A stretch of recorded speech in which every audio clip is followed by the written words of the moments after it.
Hello folks, today we're unboxing and diving into the specs of the brand new Poco F7, the freshest addition to Poco's lineup launched in late June 2025. Inside that sleek package you'll find the phone itself, already sporting a screen protector, nestled snugly on top. Beneath that, 90-watt hypercharge brick promises lightning-fast refills paired with a USB-C cable that's as sturdy as it is fast. There's also a soft silicone case to keep the phone looking sharp right out of the box, plus the usual quick start guides and paperwork. Let's talk hardware. The F7's 6.83-inch AMOLED display jumps off the page with a 1.5K resolution, 2772 x 1280 pixels, and a silky smooth 120Hz refresh rate, complete with Dolby Vision and HDR10+ support. Under the hood sits Qualcomm's Snapdragon 8S Gen 4, a single 3.21 GHz prime core working alongside a cluster of high-efficiency companions. You've got 12 GB of LPDDR5X RAM and either 256 or 512 GB of UFS 4.1 storage. Power comes from a hefty 6500 mAh cell, and that 90W charging means you're never tethered to an outlet for long. And photography is handled by a Sony 50MP IMX882 sensor with optical image stabilization, joined by an 8MP ultra-wide lens and a sharp 20MP front-facing camera for selfies. The entire package sits behind Gorilla Glass 7i, inside an aluminum frame rated IP68 for water and dust protection. All told, the Poco F7 punches well above its weight, offering a premium design, flagship speed internals, and top-tier display and charging tech, all without breaking the bank.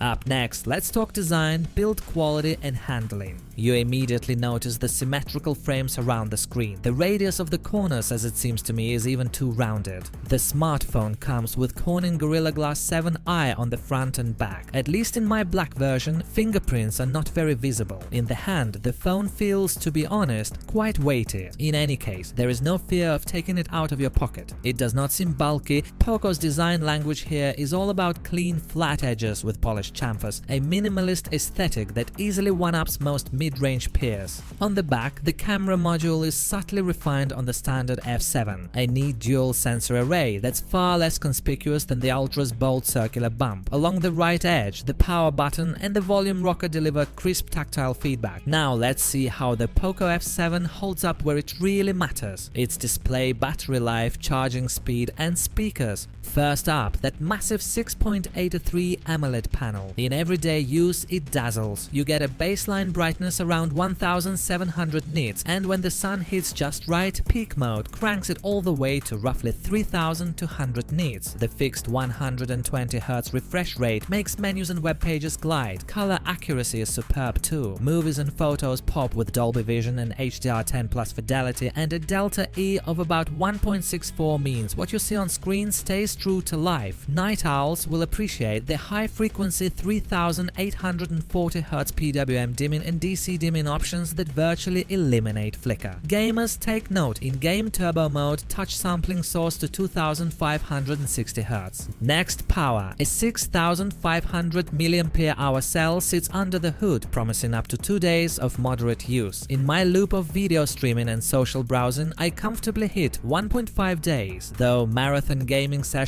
trim that back toward the 1.5-day mark. Benchmarks confirm roughly 7 hours of screen-on video browsing and about 12 hours of gaming. Not the absolute best in class, but nothing to scoff at. And when you do need juice, Poco's 90 watts hypercharge is a lifesaver, around 40 minutes to a full tank. It trails the absolute fastest chargers, but in this segment it's seriously quick. Plus, you get 22.5 watts reverse wired charging for topping up your earbuds or sharing power with a friend in a pinch. Finally, sound. The stereo speakers are tuned with Dolby Atmos, and they're impressively loud, perfect for hands-free calls, quick media playback, or background music. Crank it to max and you'll notice some harshness in the high end, but at moderate volumes, clarity is on point. No headphone jack here, so you'll want a good set of Bluetooth earbuds or use USB-C audio. Now let's dive into the software experience. HyperOS 2.0 atop Android 15. Here you can choose between a classic app drawer or a no-drawer layout, tweak grid sizes, and even apply granular icon packs, all without needing third-party launchers. The interface feels clean yet packed with power user features. HyperAI brings on-device smarts, AI notes that summarize your thoughts, real-time subtitles for videos, a multi-language interpreter, and a powerful gallery editor with SkySwap and object object erase. Long press the power button and you summon Gemini voice assistants, turning natural language into calendar entries, translations or quick calculations. A few preloaded apps show up, but most can be uninstalled or disabled in seconds. Best of all, Xiaomi promises 4 full Android upgrades through Android 19 and 6 years of security patches. Next up, let's peek behind the lens. Poco's dual camera system is simple on paper but surprisingly versatile in practice. At its heart sits a 50-megapixel Sony IMX882 sensor, aka Lita 600, with a fast f1, 5 aperture and optical image stabilization. Beside it, an 8-megapixel ultra-wide captures sweeping vistas, and on the front, a 20-megapixel sensor handles your selfies.